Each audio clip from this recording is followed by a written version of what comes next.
Bonjour à toi, jeune confiant et conscient, j'espère que tu vas bien. Moi, ça va nickel. Nous sommes au jour 69, donc bientôt 70, donc c'est cool. On avance petit à petit. Si tu n'es pas au courant, je suis parti pour faire un minimum de 90 jours, donc 90 vidéos, une vidéo par jour. Donc c'est le minimum que je vais faire, mais je pense vraiment que par la suite, je vais continuer à te faire des vidéos, mais beaucoup plus poussées, tu vois, montées, avec bien sûr un peu de montage, un petit peu au niveau de la caméra, je vais modifier le setup, tout ça, pour que ça soit plus quali. Pour l'instant, je fais très brut. Je reste très brut parce que c'est ce qu'on m'a demandé de faire. C'est un défi qu'on m'a relevé. Et voilà, je reste dans l'essentiel parce que c'est surtout l'élocution que je dois améliorer dans un premier temps. Et aussi mon leadership, tout ça. Donc ça passe par l'élocution, par comment je me tiens, comment je me comporte. Donc c'est l'essentiel pour moi pour l'instant. Certes, pour beaucoup de personnes qui sont un peu accro à la dopamine, au TikTok, au truc short, tout ça, bah, c'est pas évident quand il n'y a pas de montage. Mais bon, au moins, ceux qui veulent vraiment la valeur, ils restent jusqu'à la fin et quittent pas au bout d'une minute. C'est pas le cas de nombreuses personnes, mais bon, c'est comme ça. Donc sur ce, de quoi je voudrais te parler aujourd'hui? J'aimerais te parler donc ces derniers jours, j'ai vraiment amélioré ma qualité de sommeil. Ça fait des années, ça fait au moins, je sais plus trop, mais ça fait au moins 10 ans que j'ai une qualité de sommeil très très pas ouf du tout. Donc ça a impacté toute ma réalité, que ça soit ma mémoire, ma concentration, euh, plein de choses, mon endurance, ma récupération musculaire, tout ça, enfin ma peau. Et je me rends compte que c'était surtout lié à ça. J'avais déjà pas mal cherché par rapport au sommeil, donc l'apnée du sommeil, j'avais aussi essayé pas mal de compléments alimentaires. Mais au final, ce que je n'avais pas fait encore, c'était vraiment de éviter un maximum tout ce qui était lumière bleue et même les lumières, les ampoules classiques, me mettre 2 heures dans le noir, quasi dans le noir, juste, allez, peut-être une ou deux lumières rouges, parce que ça perturbe pas tout ça. Pendant 2 heures, 1 heure minimum, mais 2 heures, c'est ce que je vise. Et après ça, quand tu fais ça, donc bien sûr, évite, hein.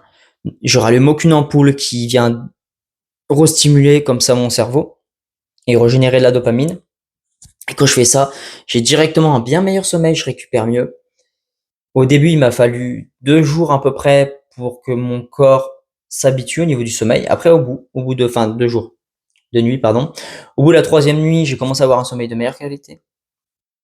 Et ça s'est vraiment amélioré. Et pendant un certain temps, j'avais arrêté de faire ça en pensant que c'était lié à autre chose, que c'était lié à ma rétention séminale que je pratique. Donc, si tu n'es pas au courant de tout ça, tu peux aller faire un tour sur ma chaîne. Il y a pas mal de vidéos qui parlent sur ce sujet. J'ai dû en faire 2 ou 3. Voilà. Donc, si ça t'intéresse, c'est une pratique que tu fais en tant qu'homme. En tant que femme, il y a des pratiques un peu équivalentes ou du moins des trucs qui permettent de faire cette sorte de rétention séminale, de conserver son jing, son tsing et de ne pas évacuer tout ça, toute cette énergie qu'après que tu peux utiliser pour transmuter dans tous les aspects de ta vie. Donc je pensais ça ou c'était lié à autre chose comme la musculation de mon périnée qui permettait aussi de rediriger cette énergie. Mais après avoir arrêté tout ça, donc de mettre 2 heures dans le noir avant d'aller dormir, et ben je me suis rendu compte que c'était revenu un peu à la normale, tu vois, que j'avais beaucoup moins d'énergie, beaucoup moins de drive, le stress revenait, mon sommeil, la qualité commençait à redescendre petit à petit. Donc ça se fait pas du jour au lendemain, ton corps, tu sais, il s'habitue au fur et à mesure des journées. C'est comme un traitement, quand tu commences un traitement, que ce soit médicamenteux ou même des compléments alimentaires, il faut un minimum de 3 semaines pour le temps que ton corps intègre tout ça d'un point de vue cellulaire et plein de choses. Là, certes, ça agit beaucoup plus vite. Ça agit, moi, au bout des premiers jours que j'ai essayé, que j'ai fait ça, ce qui s'est passé, c'est que j'avais un boost d'énergie à un moment donné, au bout de 1 ou 2 heures dans la journée, après m'être levé. Et je me suis dit, là, déjà, il y a un truc de ouf. Et après ça, au bout de 3 jours, mon sommeil a commencé à s'améliorer et les boosts d'énergie étaient beaucoup plus constants dans la journée, quasi du début jusqu'à la fin. Et même le soir, j'étais pas fatigué. Enfin, c'est une sensation hyper agréable. Surtout quand ça fait des années que t'es tellement fatigué que faire n'importe quelle activité physique, ça demande un effort très, très poussé. Enfin, plein de choses comme ça. Au niveau du sport aussi, au niveau de la coordination, c'était beaucoup plus compliqué pour moi. J'arrivais plus à coordonner mes mains par rapport à ce que je faisais. En fait, c'était atroce. Pendant des années, c'était vraiment pas du tout évident. J'en ai vraiment souffert au point que ça m'a généré beaucoup de déprime, voire de la dépression. C'est pour ça que aussi j'avais cherché au niveau de tout ça, là, au niveau de la dépression, pour voir si ça pouvait arranger mes soucis. Et le fait que enfin, j'ai enfin trouvé, après je me suis redirigé bien sûr vers le sommeil, j'ai essayé l'apnée du sommeil, plein de choses comme ça, et que ça soit juste une chose aussi simple que ça, que les gens te disent, voilà, c'est ton sommeil, fais attention aux écrans, mais en vrai, tu prends pas vraiment au sérieux. Et je te dirais même que si tu fais juste les écrans, que tu arrêtes 2 heures avant, mais que tu continues à te stimuler au niveau de la rétine, au niveau de tes yeux, donc la rétine est directement reliée au niveau du cerveau. Donc dès que tu as une réaction, dès que tes yeux captent de la lumière, il va commencer à générer de la dopamine, mais très rapidement. Et ben, juste le fait d'allumer après avec des ampoules et tout, et même si tu bascules pendant 10 secondes, juste le temps d'aller aux toilettes, pour moi, c'est déjà trop pour perturber ta génération de mélatonine, ta fabrication de mélatonine dans le corps, qui fait que tu as vraiment un sommeil très profond. Donc, amélioration significative du sommeil profond, amélioration aussi significative du sommeil paradoxal. Et donc, du coup, bah, quand tu n'arrives plus du tout à générer de la mélatonine, eh ben, tu as un sommeil très léger. Il te reste plus que ça. Voilà. Surtout du sommeil léger, beaucoup moins de sommeil profond. Et si t'en as encore, donc du sommeil profond paradoxal, t'en auras toujours un petit peu, mais il sera de très mauvaise qualité. Et pendant ton sommeil profond, c'est là que toutes tes cellules récupèrent, que tu régénères ta peau, tout ça, que ton cerveau aussi, hop, au niveau de la lymphe, tout ça, au niveau de tout du corps, il retire les toxines. Donc la lymphe aussi qui s'évacue, surtout qui circule la nuit, du moins, la lymphe qui évacue les toxines, c'est surtout la nuit que ça se fait. Donc voilà, c'est ce qui se passe. Et aussi pendant le sommeil paradoxal, qui est aussi très important, où tu rêves, c'est là que ça permet vraiment de traiter toutes les émotions, toutes les pensées que tu as eues la journée d'avant. Et si ton cerveau n'arrive plus à faire ça, c'est perturbé, tu n'arrives plus bien à réfléchir, au niveau de tes émotions, tu es aussi tout perturbé la journée, tu deviens déprimé, dépressif, tu as une humeur vraiment instable. C'est pas ouf du tout sur la durée, c'est vraiment pas ouf. J'ai vécu ça pendant des années. Et le fait que je sachais pas ce que c'était, c'est ce qui m'a aussi un peu permis de tenir, parce que déjà je savais pas que c'était pas normal. Je pensais que tout le monde c'était pareil. Je me posais pas la question. De toute façon, ça arrive crescendo. Donc la fatigue au début t'en as pas, puis après ça arrive, et au bout de, tu te rends plusieurs mois après, tu dis oula, j'étais pas comme ça à l'époque, ou quelques mois en arrière. Mais des fois, il te faut beaucoup plus de temps. Donc pour moi, c'était devenu normal, du moins presque normal, au moment où je me suis rendu compte que une fois ou deux, j'avais réussi à avoir un bon sommeil et que ça avait tout changé au niveau de tout ça. Je réfléchissais mieux, j'avais un meilleur niveau de réaction, enfin, temps de réaction, la coordination c'était mieux, tout ça. Je me sentais bien mieux au niveau de mon humeur. Là, je me suis dit, ok, c'est le sommeil, il faut vraiment que je creuse là. J'ai creusé, j'ai beaucoup creusé. Des fois, j'avais espoir, des fois, je reperdais espoir quand je me suis rendu compte que ouais, j'ai essayé un truc, j'avais tellement espoir en ça et qu'au final, bah, je me suis rendu compte que c'était pas ça. Donc, je suis passé par beaucoup d'étapes différentes. Et là, si j'avais un conseil à te donner, ben, accroche-toi. Tu finiras par trouver un jour. Si tu as un souci comme ça, peu importe le souci, tu finiras par trouver ce que c'est. Parce qu'il y a beaucoup de personnes comme ça qui cherchent et les médecins sont pas habilités pour, du moins, ils sont pas habilités pour savoir réellement ce qui se passe dans ton corps parce que, par exemple, quand tu es comme ça, soumis à la fatigue chronique ou à une baisse d'humeur ou manque, très mauvaise humeur, dépression, déprime, voilà, ils mettent tout sur les maladies classiques comme la dépression, ou tu fais pas assez de sport, ou tu fais pas assez de ci.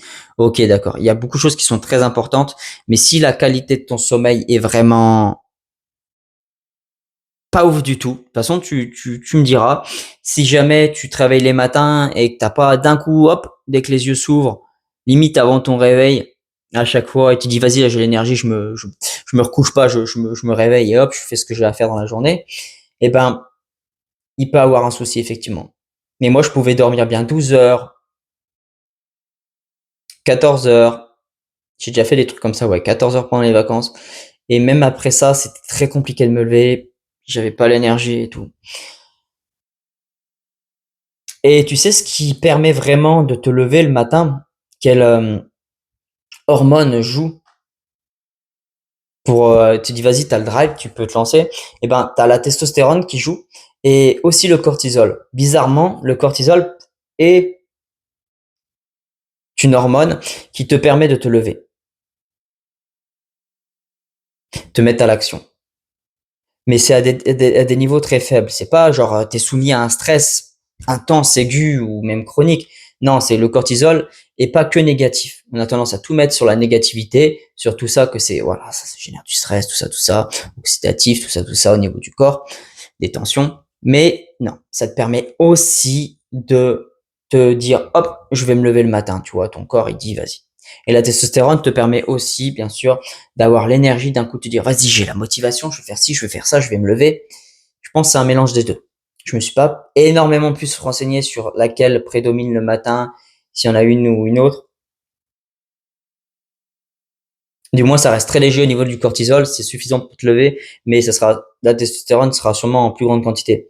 Parce que les deux peuvent pas vraiment être là trop en même temps. Si tu as trop de cortisol, si tu es extrêmement stressé, je peux t'assurer que ta testostérone arrivera pas à être générée dans ton corps. Ou du moins, si elle est générée, elle arrivera pas à prendre place et ton corps arrivera pas à l'utiliser correctement en même temps que le stress.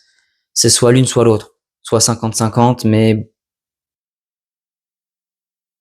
tu peux pas avoir dans tous les cas 100% des deux ou une partie des deux, une partie de ci, une partie de ça.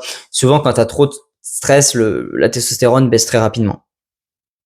C'est pour ça que je te disais, si tu génères trop de dopamine au niveau de tes rétines, ton cerveau il capte tout ça. Quand tu regardes trop d'écran ou même de la lumière artificielle qui simule un peu la lumière du jour, et ben dans ce cas-là, ce qui va se passer, c'est que ta mélatonine n'arrivera pas à prendre la place pour être générée correctement et prendre et dans tout ton corps, ton cerveau, partout. Donc, évite un maximum les écrans, évite un maximum la lumière bleue en général, la lumière verte, la stimulation des ampoules. Même là, c'est l'ampoule blanche, tu vois, c'est trop. Donc après, je vais me poser tout à l'heure quand j'aurai fini ce que j'ai à faire, me poser pendant 2 heures dans le noir quasi total, juste une petite lumière ou deux rouge, histoire de voir un peu ce que je fais. Et puis voilà quoi. Et je l'ai déjà vu de façon par le passé que ça s'est amélioré au fur et à mesure des jours. Tout mon organisme, tout. En fait, ce qui est ouf, c'est que ton corps, peu importe les années d'enfer qu'il aura vécu en termes de stress, en termes de tension, en termes de déséquilibre, il peut totalement récupérer tout ça tant qu'il n'y a pas de dommages irréversibles. Que ça soit une maladie grave, comme un cancer ou des trucs comme ça qui peuvent aussi être liés au stress. Et même avec ça, même les maladies comme ça, souvent, tu peux reverse le truc, tu peux revenir en arrière. C'est pas ce que la science te dit, c'est pas ce que la médecine occidentale te dit, mais tu peux guérir d'un cancer. Et souvent par certaines méthodes qui sont pas du tout, comment dire, pas du tout banales, on va dire des méthodes qui peuvent être relativement simples, mais pas des méthodes que la science ou Big Pharma te dit que tu peux faire. Du moins, ça serait pas dans leur intérêt en termes financiers, en termes d'argent, parce qu'ils se font beaucoup d'argent sur ton dos, sur les maladies, sur beaucoup de choses. Ils se font de l'argent comme ils peuvent, et c'est d'une tristesse sans fond de voir ça. Mais bon, c'est comme ça, tu vois, c'est comme ça. Donc sur ce, de base, je voulais te parler d'autre chose, mais je t'ai parlé de tout ça, c'est très bien. Et si jamais t'es resté jusqu'ici, bah c'est top. Eh ben, dis-moi en commentaire si toi tu as un bon sommeil, si ce que tu fais quotidiennement pour améliorer ton sommeil. Il y a peut-être des trucs que je pourrais mettre en place par la suite parce que je suis qu'au début, je sais que je vais pouvoir optimiser ça de plus en plus. Ça, ce que je fais, c'est vraiment là, les 2 heures quasi dans le noir, c'est le truc incroyable, le truc qui m'impacte le plus, qui j'aurais dû faire depuis des années, mais j'étais pas au courant. Puis ça demande beaucoup de contraintes en final, de couper les écrans et tout. Mais comme ce que je te disais dans les autres vidéos, c'est que tu peux mettre un filtre rouge, tu as des applications pour ça, pour bloquer une bonne partie des lumières bleues. Et peut-être verte aussi, bien sûr. Et tu as les lunettes que je t'ai présentées dans une de mes vidéos, je sais plus laquelle c'était. Enfin, des lunettes à teinté rouge qui permettent de bloquer à 100% selon le constructeur les lumières bleues et lumières vertes. Et ça, c'est très efficace parce que du coup, tu as pas besoin de mettre un filtre à droite à gauche. Mais le problème de ces lunettes, c'est que tu as la lumière aussi qui passe au-dessus. Donc, il faudrait que je prenne des lunettes qui font vraiment tout le contour bien correctement. La lumière, elle passe pas sur les côtés. Ça pose pas réellement de problème au niveau des écrans parce qu'ils sont souvent en face de toi quand tu les regardes, donc là c'est bon. Mais par contre, dès que tu as des lumières au-dessus, bah ça les bloque pas, tu vois, ça bloque pas. Du moins, comme c'est pas une stimulation directe au niveau devant ta rétine, mais bien sur le côté, ça t'impacte moins que les écrans qui sont directement de toi ou devant toi, mais ou si toi tu regardes directement l'ampoule. Mais voilà, je pense que je peux optimiser ça beaucoup plus. Parce que quand je suis chez moi, je peux me permettre d'éteindre les lumières et de faire un peu mon setup comme je veux. Par contre, après, si je vais à d'autres endroits, ça sera pas optimal. Après, ce que j'ai remarqué aussi, c'est que si tu fais pas la chose de façon optimale, et même si tu arrêtes de le faire après pendant 3 4 jours, tu vas continuer à maintenir un bon sommeil, une bonne énergie dans la journée, parce que ton corps, il aura fait les réserves. Tu vois, les jours d'avant, les nuits d'avant, il sera habitué. Mais ça peut, j'ai remarqué ces derniers jours que c'est très vite redescendu, tu vois. Au bout d'une semaine, allez, tais-toi 4 5 7 jours, et ben, ça a commencé à redescendre, puis après, je comprends pas pourquoi ça fonctionne plus. C'est pour ça que j'ai remis ça en place avant-hier. Ça, c'était avant-hier, ouais, 2 nuits là. Et déjà, en 2 nuits, j'ai retrouvé déjà un niveau d'énergie assez gros, assez énorme. Donc, hâte de voir les prochaines nuits, les prochaines journées. Il y a vraiment rien à voir. Ton niveau d'énergie, mec, ou femme, peu importe, eh ben, c'est ultra primordial. Si t'as vu d'autres vidéos de ma chaîne, tu sais à quel point ton énergie impacte le monde. Par ton énergie, donc quand tu parles aux gens, quand tu communiques, eh ben déjà tu communiques différemment, tu as beaucoup plus d'entrain, de motivation pour aller de l'avant. En fait, toute ton interaction avec ton monde extérieur change. Bien sûr, tu te sens bien mieux dans ton monde intérieur. Tu as beaucoup plus d'énergie, tu te sens beaucoup plus posé en termes d'humeur, en termes de mémoire, enfin, c'est normal.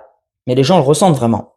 Ils arrivent à capter directement si en face d'eux, ils ont quelqu'un qui est un branleur, quelqu'un qui fait rien, quelqu'un qui a pas du tout l'énergie. Tu vois déjà du point de vue de sa posture, du point de vue de comment il communique, de comment il te regarde, de plein de choses, tu vois, de comment il est. Est-ce qu'il est endormi, oui ou non, à moitié éveillé, tu sais ça. Voilà, c'est le genre de truc. Enfin bref. Je te remercie d'avoir regardé cette vidéo. Je te souhaite une excellente journée avec toi, ou une excellente soirée, ou une excellente nuit en fonction du moment où tu te situes dans la journée. C'était Confiant et Conscient. Allez, ciao, à demain.